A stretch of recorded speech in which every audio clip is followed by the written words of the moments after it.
Is it hard to access affordable, healthy food? Then listen carefully. Daryl Addison, an African-American inventor, has patented a process for growing food on demand. He called it Torpedo Pot. Torpedo Pot is a fully automated flower pot that gives you control over your plant's environment. All you do is add soil, seeds, and plants to the flower pot and watch it grow. Yes, Torpedo Pot grows the rest. Visit www.torpedopot.com.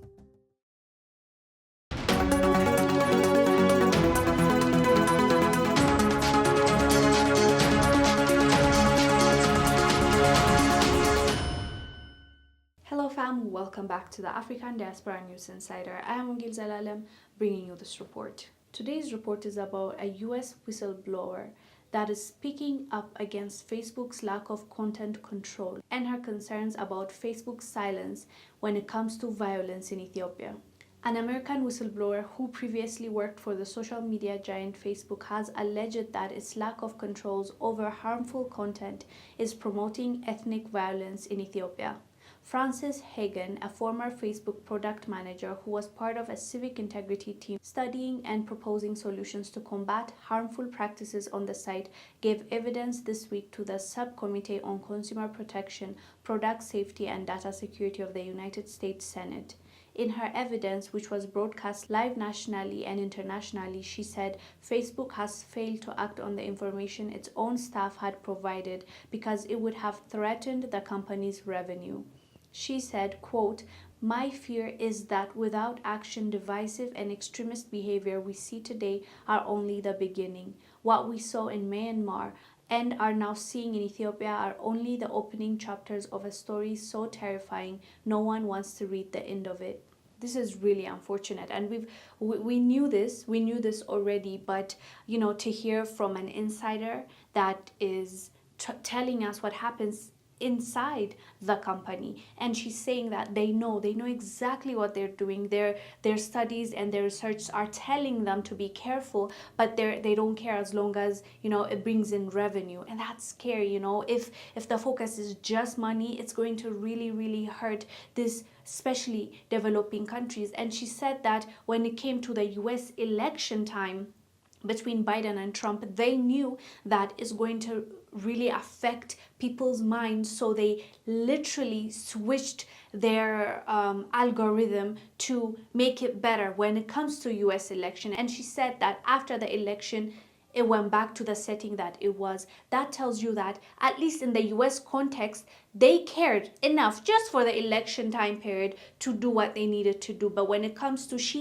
specifically named Ethiopia, she's concerned because they deliberately are letting this go on, knowing that there are fake accounts that are creating chaos. There are people that are using their platforms to hurt other people, but they still let it go on because it brings in revenue for them. That means it's all about money. And it's really sad where we are right now as society. It's just all about money. Human life doesn't matter anymore. It's a cruel world that we are living in. Let me show you a little bit of her speech. We'll come back and discuss.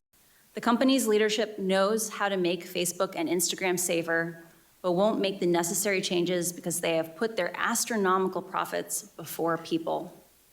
Congressional action is needed. They won't solve this crisis without your help.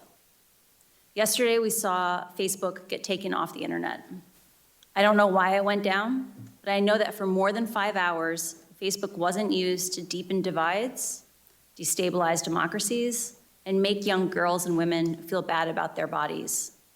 At this point, all we can do is warn our people and be aware of the situation and not trust everything that we see on Facebook. The issue with Facebook is most people that are using it back home, especially in Ethiopia, they are, like I would say, older people, and they can't even tell Photoshop. It can look so fake, but they still believe it because they didn't grasp the concept of Photoshop, and they will go out there and do something crazy because of a Facebook post that they see. Some of them can't even understand there might be a fake person behind that Facebook page that, that is claiming to be this ethnic group, this person, so and so. They just, they don't understand.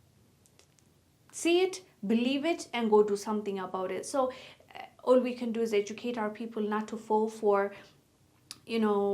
fake accounts and what Facebook is up to. But other than that, other than creating awareness, I don't know what else we can do. Facebook, Instagram, WhatsApp, it's all owned by one person, and just imagine the amount of power we're giving to one entity. It's just scary. But anyways, guys, let us know down below what your thoughts are about this whistleblower telling us about Facebook deliberately ignoring the red flags. I'm Wongel Zalalam bringing you this report. I will see you on the next one.